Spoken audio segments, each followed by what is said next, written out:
Thanks for checking out Chamber Web TV. This is Cambridge Votes 2014, a conversation with candidates for the upcoming October 27th municipal election. I'm Greg DeRoche, your President and CEO of the Cambridge Chamber of Commerce, and it's my pleasure to sit down with mayoral candidate, Mr. Paul Tavaras. Paul, how are you? Very good, thank you. Well, it's been a couple of days, I guess, since we saw each other. Right. You did the mayor's debate on Rogers TV. I got to ask a whole whack of questions. I liked that, actually. It was good. I liked the environment. It was a little cozy. Yeah. Little rubbing shoulders with the other candidates. Yeah, 7 candidates, too. It's, really difficult. I thought they did a very good job of getting a lot of the questions out, though. Absolutely. It was very, very good. Toughest question I got for you, toughest question you'll ever be faced in the entire election process, Paul Tavaras. Why are you running? I'm running because it's time for a change. Doug Craig has been mayor of the city of Cambridge for 14 years, and like I said in the Cambridge Times, he may or may not have done good for us, but it's time to move on. Waterloo's getting a new mayor, Kitchener's getting a new mayor, even Mayor Hazel's stepping down, so. Yeah, who'd have thunk that, 93 and still going strong. She said she's not stopping politics, though. She's just stepping down Oh, as mayor. no, she can never keep her voice out of it, that's for sure. That's for sure. That's Hazel, but yeah, you gotta love her. She's been incredible, She did well for the city and for the province, I believe. So. Yeah, exactly. Paul, what do you see as the biggest issue facing Cambridge and other municipalities across Ontario today? I think municipalities in general have a concern about keeping people in their community. A lot of people, they grow up in small communities and they have this dream of leaving and going to the big city. And I've been to a big city. I was in Calgary for 5 years, and you know what? I'm back. I've left Cambridge 3 different times to go to 3 different cities, and I keep coming back because we're the center of the universe. Absolutely. There's so many small things about Cambridge that add up to big things. Yeah. And it's a lot of the small things that attract people to the community. And we need to emphasize the small things. Yes, we got a river running through the middle of our city, and that's great. But what else, right? And we talked earlier, and other candidates have brought up issues that we need to keep the children hoping that they have something to do here, rather than dreaming about moving off to a bigger city. Or is there an opportunity for them here? And we need to create those opportunities and attract more opportunities. Yeah. No, it's there's no question about it. It's a big concern for communities all over the place. How do we retain and keep our talented youth? Absolutely. Once they're born here, they're kind of, why wouldn't they be here? But a lot of people do find refuge somewhere else. It's like the old saying, you can't choose your family, but you can choose your friends. Yeah. And if you're forced to be born here, and then you have to make a decision when you grow up, what do I want to be and where do I want to do it, and all those things. Let's convince them to stay. Yeah. Give them a reason to stay. No, exactly. Frankly, Paul, the Cambridge Chamber of Commerce is looking for people with big, bold ideas to carry us forward the next 4 years and beyond. What's Paul Tavaras' big, bold idea? My big, bold idea is not to be a politician. My belief in this current system that we have, 3 tiers, you got municipal, you got provincial, you got federal. Yes, there is the need for people to be political, to make decisions without emotions and do the right thing. And quite often what I've seen is people are making decisions based on the direction that they're being pulled at the time by whoever's supporting them at the time and whoever has the largest voice rather than just what's best for the community. Good point. Squeaky wheel gets the grease. Absolutely, and I don't like to harp on different issues, but the old post office is one of those issues where the squeaky wheel is getting the oil, and it's getting pushed a little too quickly, I think, for some people, and people are getting rubbed the wrong way. There's lots of confusion. I want to decrease the confusion in issues facing the city. Transparency is a buzzword, and yes, it's easy to say, yeah, we're going to be transparent, we're going to be accountable, but do it. Yeah. No, I agree, for sure. Yeah, you need to be transparent about issues, there's no question about it, but you need to be progressive too in your ideas. And sometimes there's a large element of the community that doesn't understand what progressive is. You know, it's a shell game, so to speak, for most people, and they think things are hidden when they're maybe not hidden, but they just didn't pay attention to them. We talked about how much people pay attention. Municipal politics is very confusing. Yes, it is. You know, most people don't know that the city of Cambridge doesn't pick up their garbage. The region of Waterloo does. You know, or their water supply doesn't come from the city of Cambridge, it comes from the regional municipality of Waterloo. You know, so there's lots of confusing things, and I think open, transparent, and understanding those is incumbent upon municipal jurisdictions to make sure people understand everything. Absolutely. You know, we're the taxpayers, we pay for it all.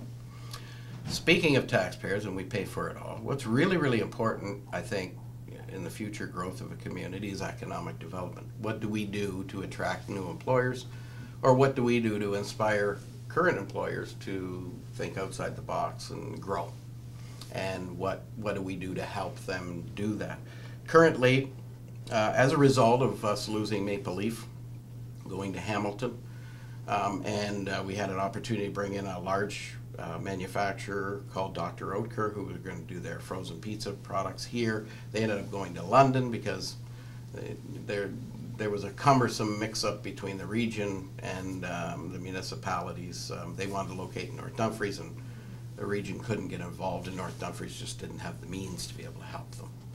So as a result of that, they started to look at, well, maybe we should have a regional economic development organization, kind of arm's length from government, operate a little bit independently, predominantly, however, you know, governed to some degree by the municipal partners, because, you know, you're putting public dollars in, you've got to have the public watch the dollars.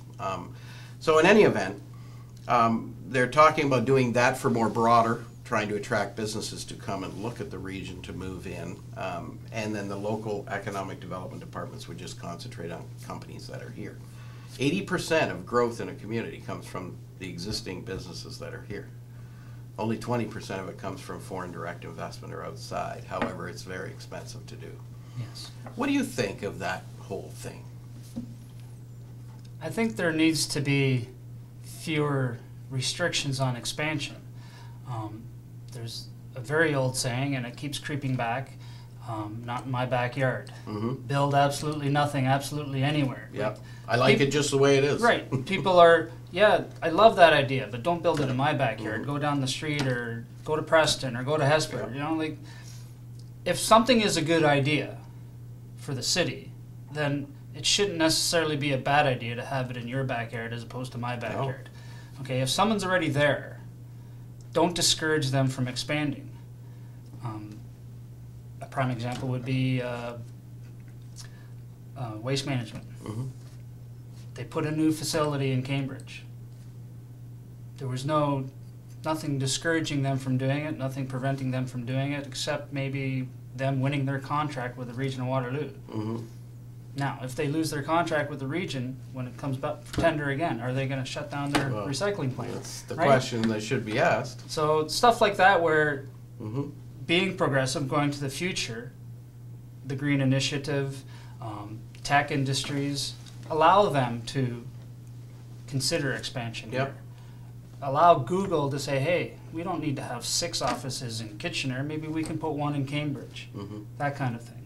Yep. No, I agree. I think economic development is tricky, and we certainly should be working with our local players a little more consistently, that's for sure. The Chamber, as you know, was opposed to the LRT. We were opposed to the LRT for not just because we don't like public transportation or we think we shouldn't fund it. We were opposed to it really based on the technology. We felt that that wasn't the right technology to put streetcars in. We should have looked outside the box at other alternatives.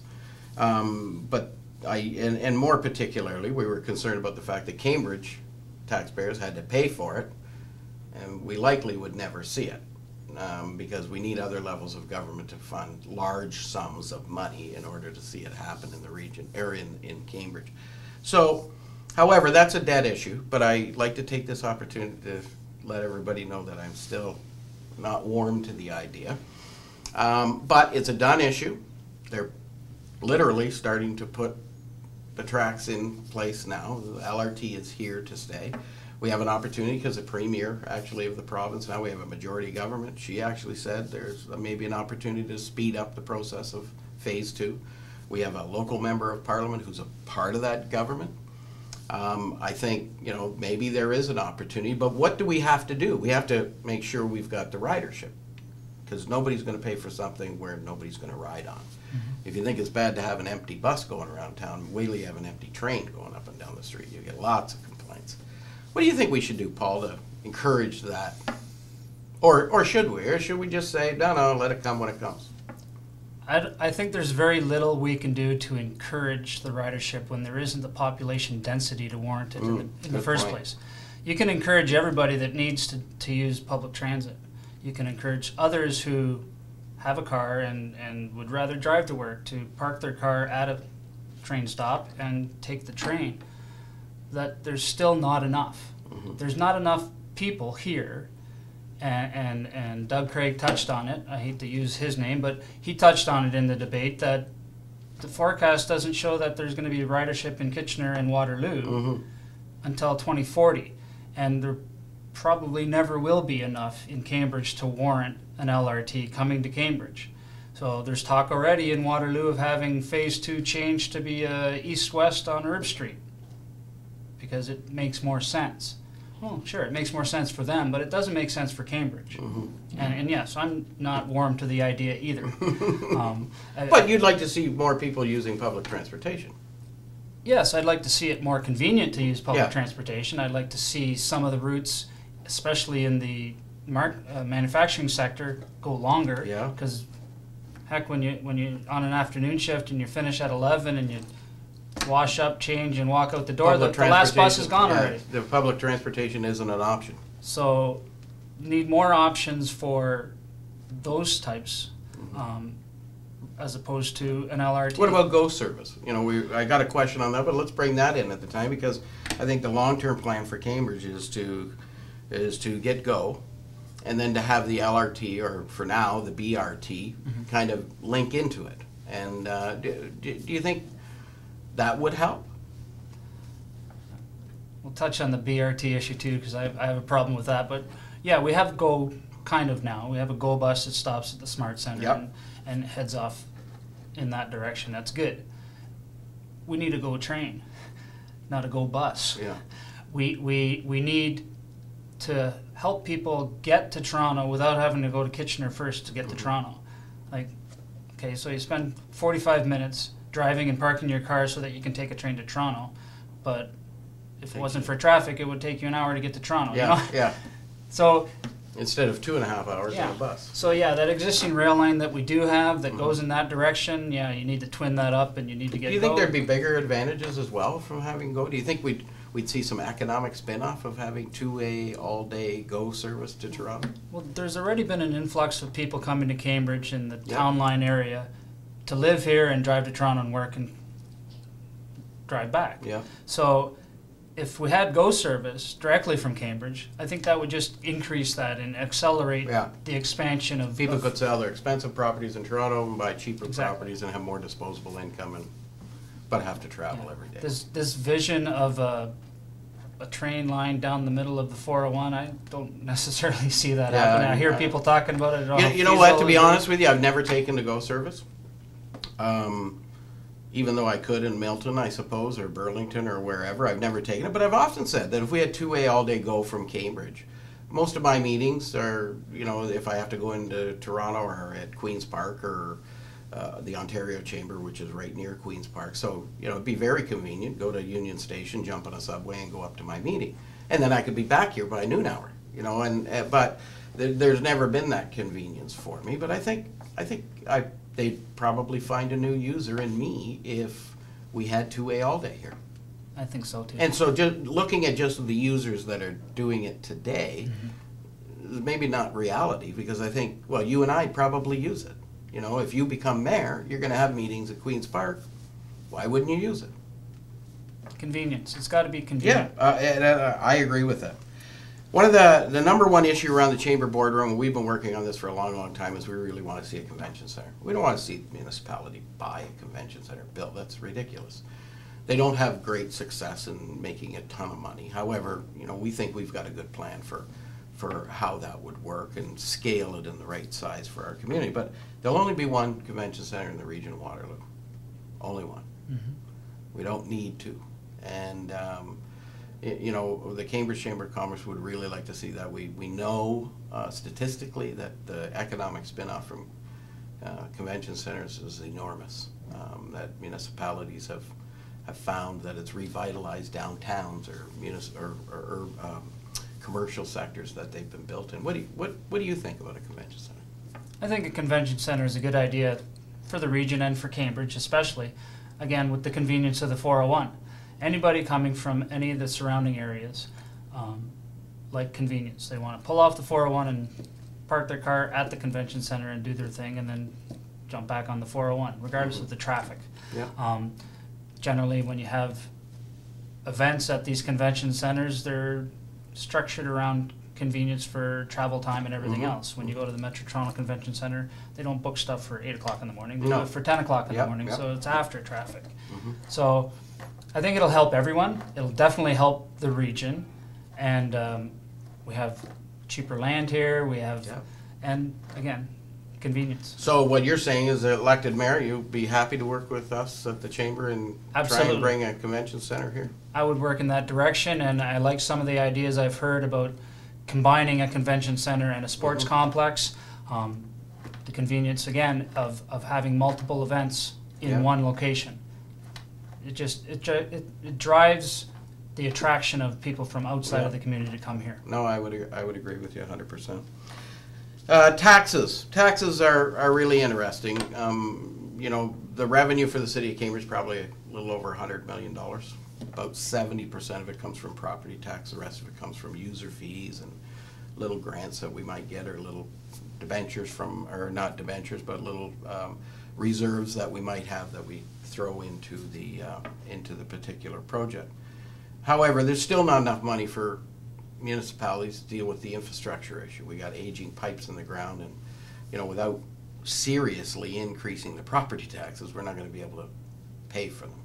You got any ideas on what we could do to maybe find that revenue to better take care of the infrastructure that's in our community? That's a difficult issue, and I've heard ideas about trying to increase the transfer payments from the federal level on the gas tax and have help from other levels of government to support that. I think given the age of the city of Cambridge and the heritage value of our downtown areas, possibly from heritage foundations to say, okay, if we're going to restore a building or conserve a building, the infrastructure that supports that building should come from the heritage fund, not from property taxes. There's lots of other areas, and user fees, you can increase user fees for facilities when people from outside of the region or the city are using it. You mentioned that the other day. It's hard to pinpoint, like, are you gonna, you got to show ID as you're coming in, and it's easy to get around that kind of stuff. Go, I'm the me book it. Yeah, I'm the manager of the team, and I live in Cambridge, so I'll book the team. But 95% of my team lives outside of Cambridge, so we get around those user fees. So everybody's going to balk at increasing user fees for recreation. No, I would agree. I think there needs to be probably at some point a serious discussion on how we deal with these issues and how do we find that alternative. User fees are in essence a tax. Yes. I'm a taxpayer. I built the arena, but if I want to use it, I got to pay. So I'm not saying that's wrong. I'm saying that's right, but they're in essence still a tax, and I think we have to be mindful of how much we do tax people. But there are maybe other there maybe is some merit in looking at other levels of government. We've got bloated bureaucracies in the province and in the federal government, so they could save some money somewhere, I'm sure. I think people in general don't mind paying for something as long as they feel they're getting value for their money. Yeah. Okay, you can increase taxes as long as you can convince the people that are paying the taxes that they're getting value for their money. I used to say years ago when I first was on council, I used to always say to the bureaucracy when they were bringing the budgets forward at budget time, look, don't insult my intelligence. Don't charge me the same level of tax as you did last year and give me less service. Mm-hmm. That's just insulting my intelligence. So, I think we gotta all deal with that. We gotta all understand that costs go up. Union contracts, hydro. Cities got to pay hydro just like you and I. So, those costs do rise, and we have to understand that as well. But there are always areas of efficiencies we can find. Absolutely. And find some added revenue, but I think there's other sources we can look at too. The last major question really is talking about our airport. The airport was undergoing a review. They had 4 different options, and one was basically a do-nothing option. One was, basically a do-nothing option, but maybe paint the outside of the building. And then there was an option that showed a reasonable level of increased length in the runway so bigger planes can come in, add some more terminal space so that we could attract more airlines into the area. Largely funded, all funded actually, my understanding was, by the private sector. So private companies would come in there and build hangars and do that kind of stuff and really fund the growth of the airport. And it would also mitigate noise because they would be able to provide more air traffic controllers. We could, align jets coming in so they're not flying over residential areas or taking off over residential areas. We'd have a little bit better control because we don't have 24-hour control service here. Some of these planes that come in early in the morning, there's nobody in the tower. They land on their own. Yeah, it is interesting, and that's largely where the complaints come from. But I think there were other noise mitigation issues as well that were along the way. We really believe, the Cambridge Chamber of Commerce believes that our airport is a jewel. It's a jewel for economic growth and prosperity. It connects the region to the world and the businesses that are here to the world, makes it convenient. I use the American Airlines every time.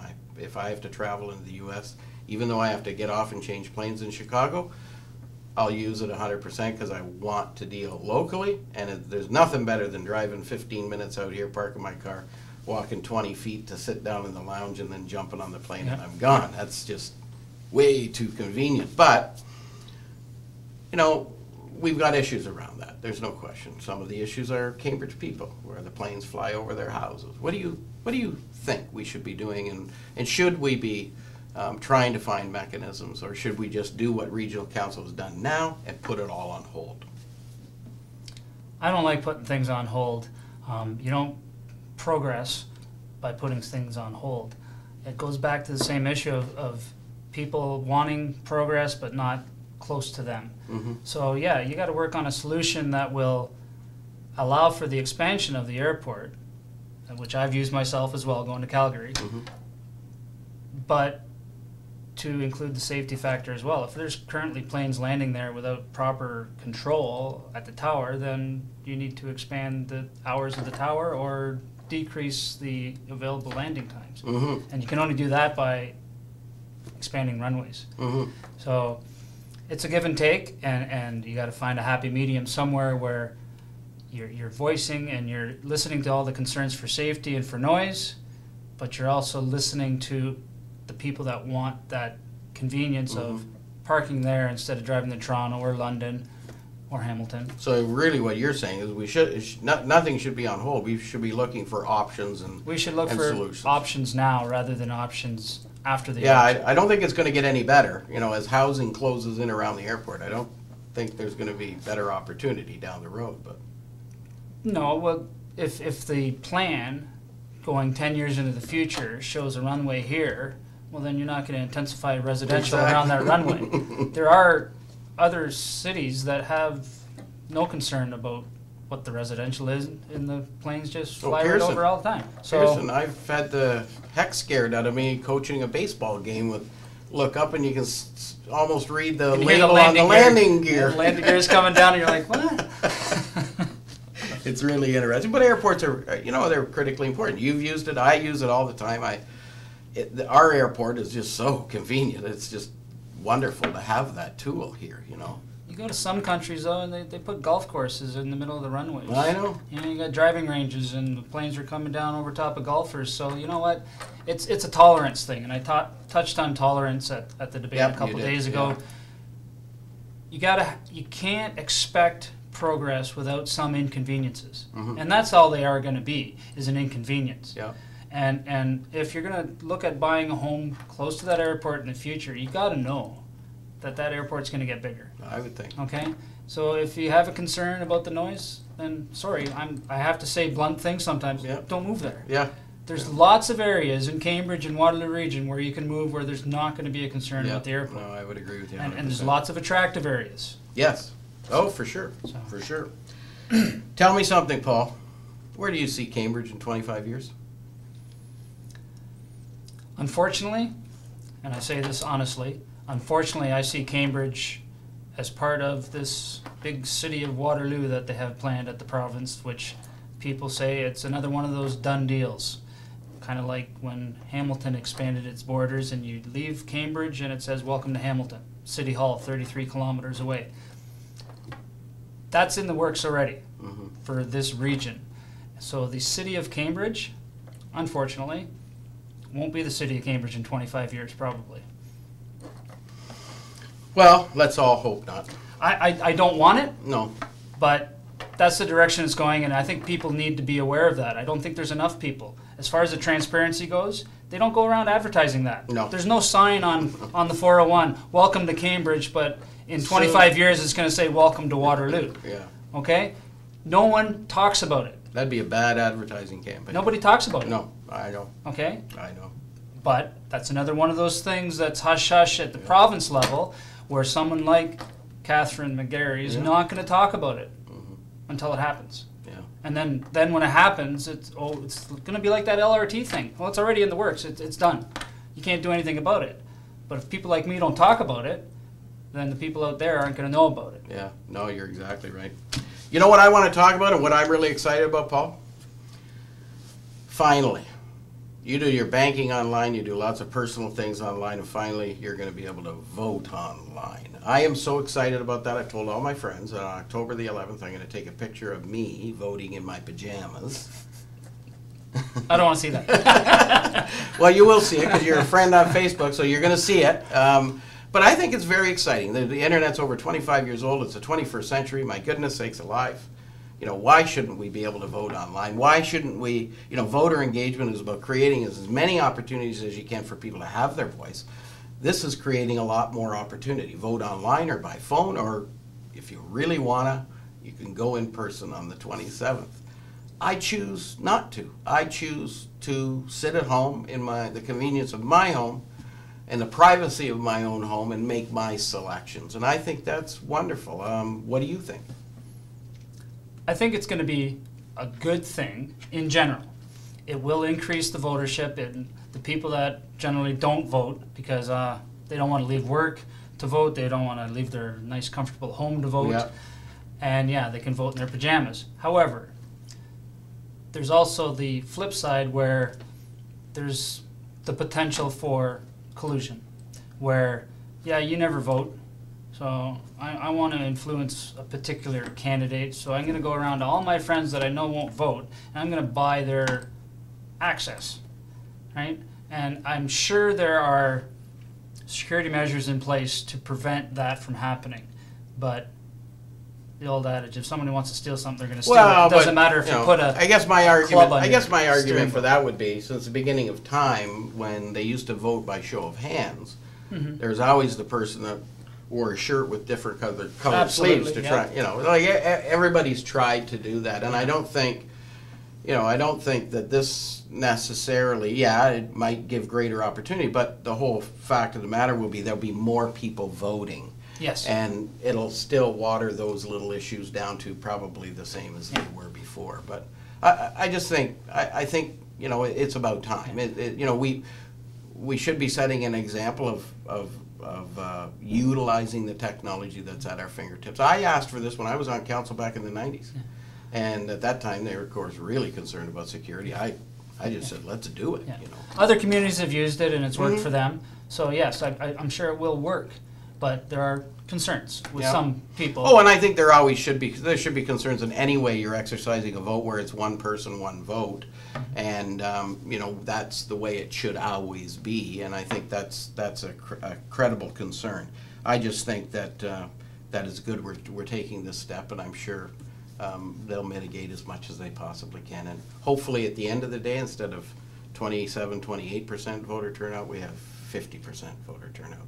And finally, the majority of the people actually select their local government. I'd like to see that. Yeah, I think so. Any last words for the citizens of Cambridge that are going to cast their ballot on either online, by phone, or on the 27th? I'm going to repeat the same thing I said in my 15 seconds of opportunity in the debate at Rogers. It's change, single word. It's time for a change. Your one vote can make an influence on that change. So on October 27th, vote. And of course, you probably would like them to vote for you. Sure, vote for Paul Tavaras.